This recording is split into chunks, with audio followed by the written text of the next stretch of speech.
السلام عليكم اعزائنا الكرام، اعزائي المشاهدين ومتابعين حديث الشارع في كل مكان. اهلا ومرحبا بكم من جدة التحية مع حضراتكم، واحنا موجودين النهارده زي ما شايفين في العنوان. طبعا هنا يركض محمد محسوب وستة من معاونيه. ما زالت حتى الآن الجسامين داخل مستشفى زي ما احنا شايفين. ما زالت حتى الآن وما زالت حتى الآن الجسامين داخل المستشفى. بنتابع مع حضراتكم النهاردة من أمام مستشفى طبعا، وزي ما احنا شايفين هنقول لحضراتكم كل جديد وكل المعلومات الجديدة. تابعونا في هذا لايف جديد وهذا البث المباشر.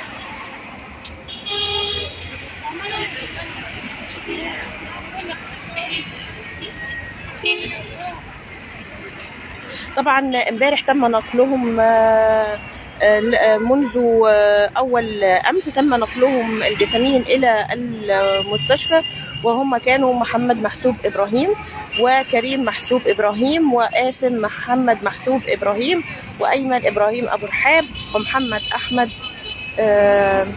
ومحمد أحمد إبراهيم أبو رحاب ومحمود أحمد إبراهيم أبو رحاب وإبراهيم أبو رحاب أحمد إبراهيم ومحمد عبد الرحيم حسن هريدي. تم صباح اليوم طبعا دفن أحد الجسامين. دي كانت بقى دي أهم المعلومات كانت النهارده، إن تم دفن جثمان صباح اليوم. أما بقى لو هنتكلم نرجع كده لأول أمس، إيه اللي حصل؟ اللي حصل إن طبعا محمد محسوب مطلوب فيه 191 سنة سجن، يعني و44 قضية وتشكيل، ويشكل من أخطر مطاريد الصعيد. وطبعا اتقتل هو و8 مجرمين في معركة بينه وبين الأمن، اشتباكات. محمد محسوب لقب نفسه بخط الصعيد الجديد. ذاع صيته طبعا. مسقط رأسه كان في ساحل سليم. شكل أكبر تشكيل عصابي من مطاريد الوجه الإبلي، وأنشأ حصن منيع. وطبعا يعني كان حوالين بيته خرسانات لمقاومة الأمن، لكنه سقط طبعا أول أمس. زي ما قلنا لحضراتكم الأسماء. هنتابع دلوقتي مع حضراتكم الأهم بقى التفاصيل الجديدة اليوم. طبعا امبارح قامت طبعا الأجهزة الأمنية والتنفيذية بالاستعانة بمعدات لودر لهدم التحصينات لمنزل خط الصعيد بقرية العفدرة بمركز ساحل سليم بمحافظة أسيوط للبحث والتفتيش لمعرفة إذا كان هناك مخازن أو أشياء أخرى تحت المنزل. كمان النيابة امبارح قامت بمعاينة جسامين كل من محمد محسوب إبراهيم، الجسامين كاملة، وكمان عينت جميع الجسامين وكذلك الطب الشرعي. ايه اللي حصل بقى؟ ان كمان تمكنت قوات الامن من القضاء على هذه البؤر الاجراميه التي كان يقودها محمد محسوب خط الصعيد و8 من اعوانه بمركز ساحل سليم باسيوط بقريه العفدره بعد 3 ايام من الاشتباكات المتواصله. واسفرت الحمله الامنيه عن وفاه كل المتهمين السالف طبعا ذكرهم بعد تبادل اطراق النار. وجاري دلوقتي الجسامين في المشرحة، وجاري اتخاذ الإجراءات القانونية حيال تلك الواقعة.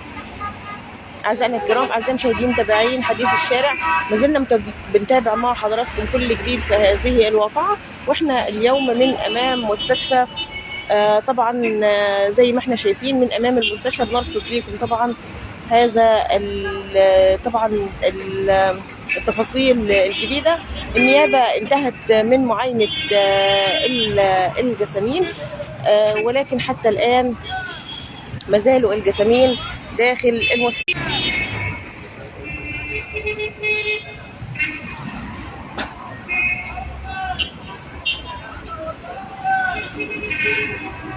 زي ما احنا قلنا في بداية اللايف. هنا يركض الآن محمد محسوب وستة من معاونيه. دفن أحد الأفراد بالأمس اللي هو الصديق، وما زالت حتى الآن. يا صرت في مستشفى العظام، مستشفى العظام. مرة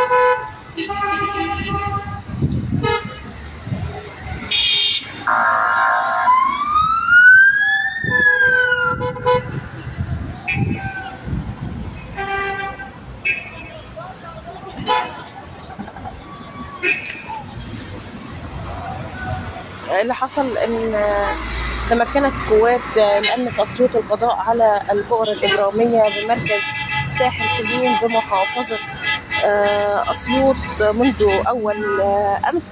كان يقودها محمد محسوب وسبعه من اعوانه. كان الحكم عليه وعلى باقي العناصر طبعا بالسجن والسجن المؤبد، احدهم بلغت مده سجنه 108 عام.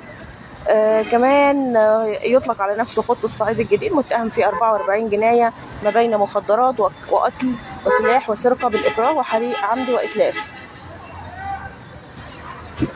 أعزائي الكرام، شكرا لكم، نلقاكم في فيديوهات تانية كتير. كنا معاكم من أمام طبعا المستشفى، وهنا يركض زي ما قلنا محمد محسوب ومعاونيه. نلقاكم في فيديوهات تانية كتير، والسلام عليكم ورحمة الله وبركاته.